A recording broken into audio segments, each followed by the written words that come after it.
నిర్మల్లో గంజాయి అమ్ముతున్న వ్యక్తిని అరెస్ట్ చేసినట్టు నిర్మల్ డీఎస్పీ గంగారెడ్డి తెలిపారు.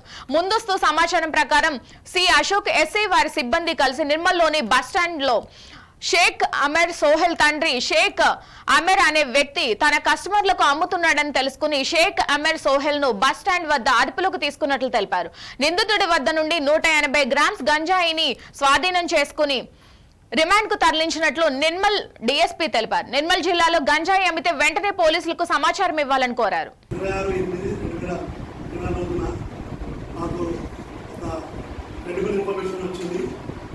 బస్టాండ్ ఏరియాలో గాంజా అమ్ముతున్నట్టు ఇన్ఫర్మేషన్ రావడం ద్వారా అశోక్ ఎస్ఐ తన సిబ్బందితో ఇమీడియట్లీ అక్కడ పోయి సెర్చ్ చేయగా షేక్ అమీర్ సోహెల్ సనాబ్ షేక్ ఆమెర్ అనే వ్యక్తి అక్కడ అనుమానాస్పదంగా తిరుగుతుంటే అతన్ని సెర్చ్ చేయడం పట్టుకోవడం జరిగింది. పట్టుకుంటే అతన్ని సెర్చ్ చేస్తే అతని దగ్గర గాంజా దొరకడం జరిగింది. 180 గ్రామ్స్ గాంజా అతను మొదటి సీజ్ చేసినాము. కేసు రిజిస్టర్ చేసినాము. అతనిగా కేసు రిజిస్టర్ చేసి అతనిపై ఇంకా ఏమన్నా కేసు ఉన్నాయేమో వెరిఫై చేసి ఇన్వెస్టిగేట్ చేసి ఈరోజు అతన్ని రిమాండ్ మాకు తరలించడం జరుగుతుంది.